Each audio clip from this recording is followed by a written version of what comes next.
7:35, още веднъж честита пролет от екипа ни. Тя настъпи преди минути. Слушайте ни по радиото 101.1 FM за района София.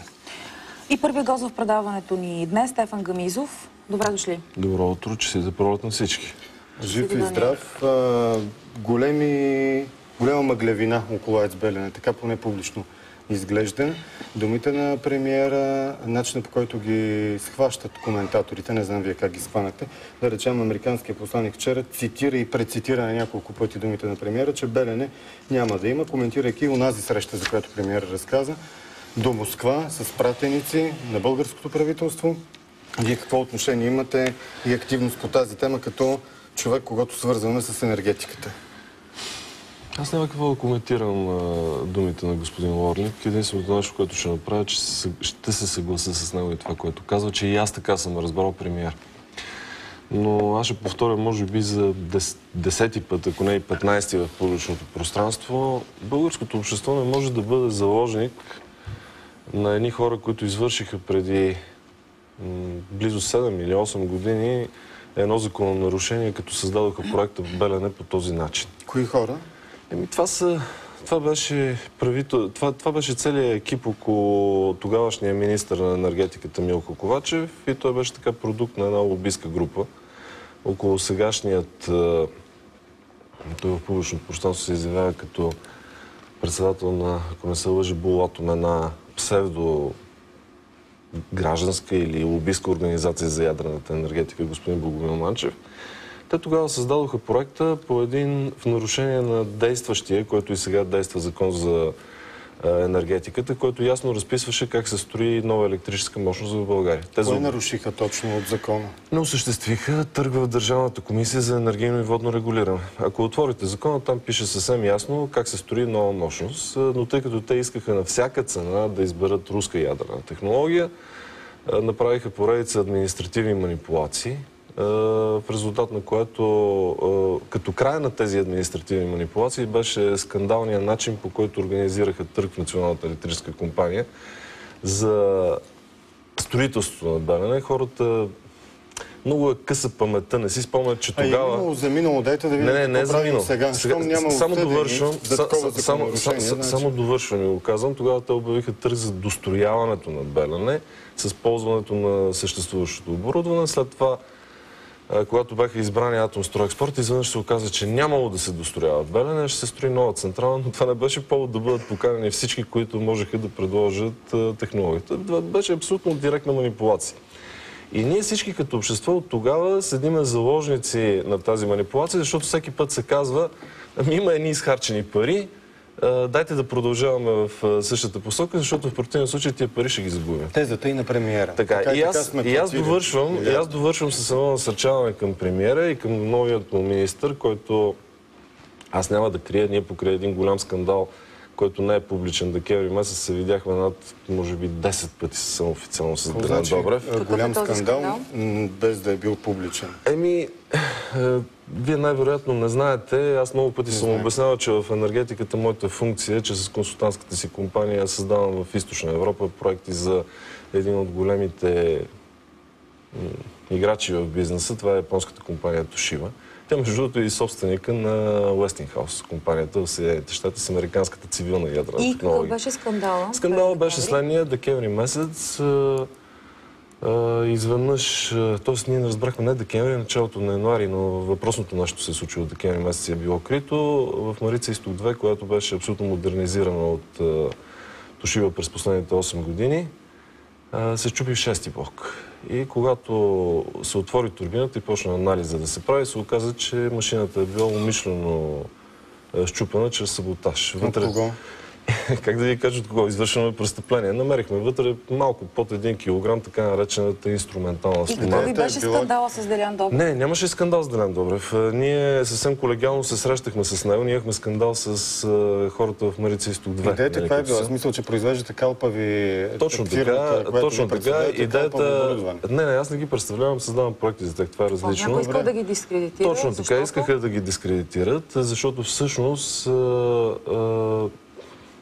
как да ви кажа, те са представители на западната технология в енергетиката. Веднага на другия ден, след като стана аварията, почнаха да излизат едни PR съобщения, че, видиш ли, има авария, некачествено оборудване, обаче те не бяха, въпросните хора си направили сметката колко са систематични японците, когато направиха анализ вътре на това, което намериха. Се оказа, че вътре е извършен саботаж. Между другото, ще поискам в оперативката в четвъртък сутринта, аз съм на фонда на оперативка по случая, разрешение да ви предоставя основният технически доклад, той е предоставен вече в Министерството. Но исках да кажа нещо друго, говорейки, за да стигнем до цялата тази история. Значи ние многократно разговаряхме, така или иначе, по този случай се срещахме с Делян Добрев. Аз и на него му го казах, и сега го казвам и на премиера. Не стойте заложници на тия хора, които създадоха проекта АЕЦ Белене, застанете срещу обществото и честно им кажете, че няма нищо страшно да се загубят тези 1 милиард лева, които са похарчени. Нещо незаконно ще стане по-незаконно и по-скъпо, ако продължаваме с този довод да го поддържаме. Звучите като човек, който има интерес да строи нови мощности и заради това не желаете да продължава... Вижте, ще ви го кажа съвсем честно. Аз връзка с ядрената енергетика нямам. Независимо, че хората, с които работя, са формално собственици на Уестингхаус, цивилната и ядрената технология са две различни неща. Предвиждате, че Уестингхаус би могла да се включи трудно ще се включат ядрената мощност. Вижте, пак ще кажа, аз не се занимавам с ядрени проекти. Значи в корпорациите се държи много стриктно всичките поделения разделени. Дори не познавам хората, които се занимават в Европа, но така или инак вътрешно знам какво е настроението към България. Много е малко вероятно Уестингхаус да дойде в България, защото те са претрупани. Вие сте за прекъсване на строежа на Белене. Да, дори ще ви кажа следното нещо. Аз не просто съм за прекъсване на АЕЦ Белене, трябва да се прекъсне този кошмар и да се върнем в зоната на законността. Няма смисъл да се строи АЕЦ Белене, защото целта за строителството на тази централа в момента е тази площадка, която ни е втората ядрена площадка, да бъде изначално запълнена от началото с руска ядрена технология и така ние да бъдем лишени завинаги от възможността да стигнем до това, което се избира целия свят. И аз тук ще довърша и ще ви кажа следното нещо. Нека аз да съм некомпетентен в случая. Само, че задавам един прост въпрос. Защо, например, Китай отказа вече да строи нови мощности с руска технология? Разберете, проблема на руската технология не се свежда до това, че тя е несигурна. Проблема на руската технология е, че тя е неефективна, тя е скъпа. Тя води до много скъпо на производство на електроенергия. Причината е в липсата на нови базови технологии. Русия изостана през последните 40 години драматично в енергийния бизнес. Значи, както Трайчо Трайков, смятате, че ни предлагат при недобри условия стара турбина? Не смятам същото нещо. Стара турбина, стара технология. Чакайте, не е по-сложно. Е. Трайчо Трайков, аз го обвинявам, че всъщност подкрепя влизането в... т.е. продължаването на проекта АЕЦ Белене по един много хитър начин. Той манипулираше до последно премиера с фразата: дайте да зарежеме, поне публично така аз го разбрах, дайте да зарежеме Белене, да прехвърлиме този така построен реактор в Козлодуй. Аз давам един много прост въпрос. Какво ще се промени от това нещо? Базовата технология ще бъде основно руска, отново. Платили сме го 2/3. Значи, вижте, аз пак ще довърша. Руската технология е толкова неефективна, че през целия си живот на експлоатация, това е много грубо казано, естествено е леко спекулативно, но някой може да го сметне много точно, за своите 60 години, когато ще се експлоатира, тя ще губи спрямо която и да е западна технология по 240 милиона лева при сегашните цени на електроенергията. Какъв е смисъл да говорим за 1 милиард при положение, че ние ще загубим сигурно 5 или 6 милиарда, ако го имаме това нещо на въпросната площадка? Защо ще загубим 5 или 6 милиарда, ако просто сложим този реактор? Сигурно не е просто, както логически. Ще ви го кажа, ще ме разберете много точно какво представлява всяка една топлоелектрическа централа. Всяка една топлоелектрическа централа, независимо каква е горивната инсталация, дали ще е ядрена или на въглища, произвежда пара в крайна сметка. С различни параметри. Нали? Аз много упростявам случай.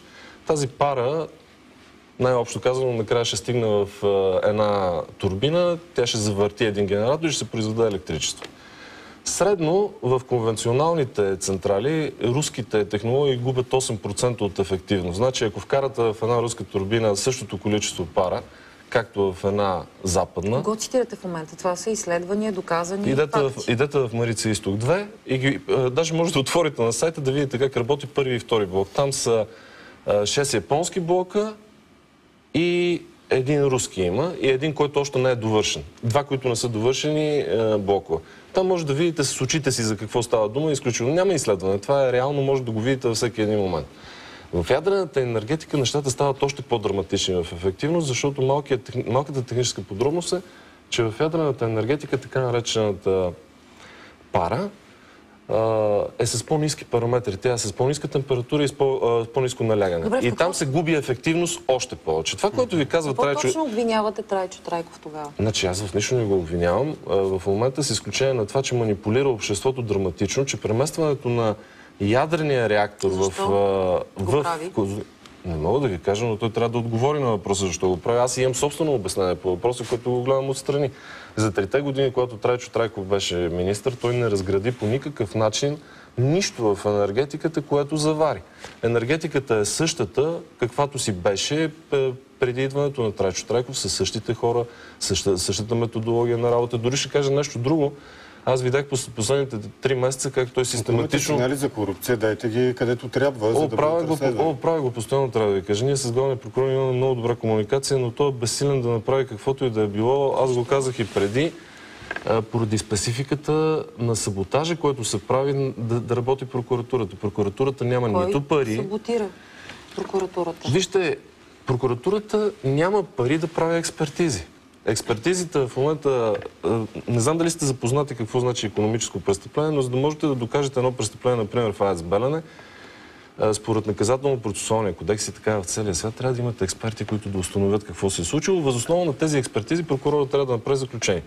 Прокуратурата няма нито пари, нито в България има експерти, които посмяват изобщо да се допрат до тия картини. Два пункта, които ми струват важни. Април месец миналата година Бойко Борисов каза, че има опасност, ако не изградим Белене, в следващите 15 години икономиката на България да катастрофира, само да се довърши при 18 пъти увеличаване на тока, това аргумент А, и аргумент Б, 5 и 6 реактори, които и 17-та един и 19-та година другия, им изтича срока за експлоатация и трябва да получат удължаване, ще зависи думата на руснаците до голяма степен. Знаете и ако те саботират, да използвам тази дума, работата на 5 и 6 реактори след срока на експлоатация и не бъде удължен, и ако нямаме енергийна общност, ще ни катастрофира икономиката. Цитат на Борисов 18 пъти. Преди една година Трайчо Трайков толкова добре манипулираше и заблуждаваше Бойко Борисов, но аз ще ви отговоря директно. Той ли го е подвел за тези две твърдения? Абсолютно съм сигурен по въпроса и ще ви кажа... Борисов като някакъв наивни го описват. Вижте, министър-председател в нашата конституция е човек, който има много силна власт. Вие как очаквате някой да се занимава с 12-15 ресора и да знае всичко? Но аз ще ви дам един прост пример. Защо зависиме от руснаците за удължаването на 5 и 6 блок на АЕЦ Козлодуй? Защото са производител на реакторите, се твърди, че имате решаваща дума. Изобщо не е така. Модернизацията първата на 5 и 6 блок беше извършена основно от Уестингхаус. Те бяха приведени преди 15 години в състояние, което беше приемливо за цивилизования свят. В момента обаче Трайчо Трайков ни докара в състояние, в което ни върна 15 години назад. Защото преди 6 месеца въздесъщия вечен подизпълнител на всичко на руснаците в България, с неговата фирма господин Богоман Мачев, се оказа, че от него ще зависи модернизацията на 5 и 6 блок. Довършвам, защото това е изключително скандално. При обществена поръчка за консултанта, който трябва да определи мерките, по които ще се работи модернизацията за 8 милиона лева, тази поръчка, независимо от съпротивата на енергийния холдинг, който се председателства, ако не се лъжа, от бъдещия министр, беше увеличена от 8 на 32 милиона лева. Попитайте го дали това е истина, защото не знам дали знаете, ние малко се поскарахме с Трайчо преди 2 дена с едни 4 факта, които аз му ги казах. Само един последен въпрос и вървим към финал. Очевидно темата е отворена, разбира се. Защо нещата, които казвате сега, не ги казахте преди 6 месеца или преди една година? Аз ги казвам вече 4 години нещата. Просто съжалявам, че трябва да го кажа, но тук, което разказвам в момента, не казвам нищо ново. По темата за модернизацията на 5 и 6 блок имаше дори изявление на АЕЦ Козлодуй преди 6 месеца, защото те съвсем обидно ме нарекоха някакъв никаквец, заради това, защото било се оказало накрая, че има само една фирма, с която преговарят, като твърдяха, че имали 14 или 15 фирми, които са поискали да участват, но накрая се оказа, че се преговаря с само една фирма. Аз ще ви кажа защо го знаех това нещо. Аз тогава бях помолен за съвет от, според мен, една от най-достойните фирми, която се занимава с удължаване на живота на ядрени съоръжения. Нарочно ги назовавам с име на щата. Фирмата се казва Енеркон и е американска. Тя, например, работи почти във всяка ядрена централа в Съединените щати.